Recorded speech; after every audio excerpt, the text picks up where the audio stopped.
महाराज जी, कई बार ऐसी परिस्थिति आ जाती है जहां हमारा दृष्टिकोण और सामने वाले इंसान का दृष्टिकोण अपनी अपनी जगह ठीक होता है, फिर भी विवाद हो जाता है।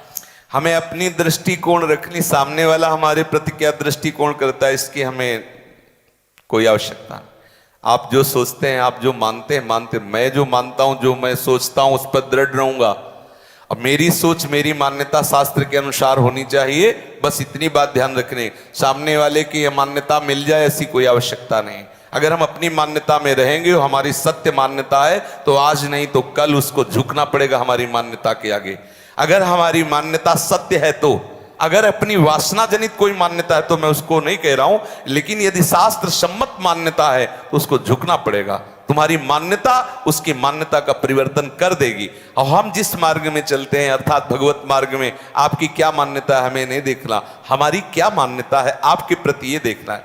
उपासक ये नहीं देखता मेरे साथ ये कैसा बर्ताव कर रहा है, उपासक देखता है कि ऐसे बर्ताव में फिर मुझे कैसा बर्ताव करना चाहिए, ये देखता है। उपासक अपने आप को सुधारता है, उपासक अपनी मान्यता को ठीक करता है, उपासक अपने व्यवहार को ठीक करता है, सामने वाले की नहीं। सामने तो ऐसी ऐसी मान्यताएं आएंगी जो हिला के रख देंगी। सच्ची मानिए, हमें सिर्फ अपनी मान्यता संभालनी है। हमारी मान्यता शास्त्र और सदगुरु से सहमति द्वारा, अर्थात जो संत जन कहते हैं, जो गुरुजन कहते हैं, जो शास्त्र कहते हैं, वैसी मान्यता हो तो सामने वाला एक न एक दिन झुकना ही पड़ेगा, निश्चित झुकेगा। और अगर वो नहीं झुकेगा तो सबकी मान्यताओं को देने वाला प्रभु मिल जाएगा, निश्चित समझ लीजिए। हम कब तक इस आश्रय में रहें कि वो हमारी मान्यता से जुड़े, नहीं जुड़ पाएंगे। संसार है, हो सकता है आपका व्यवहार ठीक हो और पति का व्यवहार प्रतिकूल हो सकता है आप दोनों का व्यवहार सही हो लेकिन पुत्र का व्यवहार बिगड़ जाए, हो सकता है और परिवार किस किस की मान्यता से। हम अपनी मान्यता में मगन रहें, हम अपनी मान्यता को प्रभु से जोड़ें, अपनी मान्यता से सबको भगवत भाव से व्यवहार करें। जो जैसा कर रहा है वैसा भोगेगा, आप अपनी मान्यता को संभालिए। हम दूसरों की मान्यता नहीं संभाल सकते, पक्का नहीं संभाल सकते। कैसे कैसे बतावे, कैसे हम कह रहे कि आप ब्रह्मचर्य से रहिए। बाबा, ब्रह्मचर्य में होता क्या, प्रोटीन होता है, निकालो खाते रहो, खूब प्रोटीन खाते रहो, क्या जरूरत है उसको ब्रह्मचर्य। कह रहा जलो ब्रह्मचर्य रहो। कैसे किसी की मान्यता बदलेंगे। कहा एक एक शब्द का प्रतिकूल तर्क सबकी बुद्धि में है। तो हमें आश्चर्य लगता है अगर ये अपनी बुद्धि को शास्त्र अनुमोदन में लगाता तो भगवत प्राप्ति हो जाती।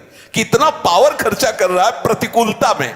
कोई हमारी बात मान ले, ये हमारे ऊपर उसकी कृपा होगी, नहीं वो अपनी मान्यता बदलना मुश्किल है। हम अपनी मान्यता से चल। सही बात, अगर आप भजन कर रहे हो, धर्म से चल रहे हो, तो हम प्रणाम करते हैं, आप हमारे ऊपर कृपा कर रहे हो जो आप ऐसा मान रहे हो। बोले क्या उल्टा बात बोल। बच्चा अगर दूध पी लेता है ना तो माँ क्या कहती, ये तू हमारे ऊपर एहसान कर रहा है जो दूध पी रहा है। ये उसके वात्सल्य और दुलार का सेवन उसके हृदय को सुख पहुंचाता है। मेरा लाला ने दूध पी लिया, दूध पी लिया तो लाला स्वस्थ होगा, लेकिन सुख मैया को मिल रहा है। ऐसे यदि आप सच्चिदानंद प्रभु के भजन में चलोगे, बुरे आचरण नहीं करोगे, थोड़ा संयम नियम से रहोगे, आपको देखें आप स्वस्थ हो, प्रसन्न हो, तो आप हमारे ऊपर एहसान कर रहे हो। क्योंकि देखने से सुख मिलेगा और लगेगा इस जीव का बेड़ा पार हो गया, इस माया से मुक्त हो गया, ये हमारे ऊपर एहसान करोगे, आप ऐसा करोगे।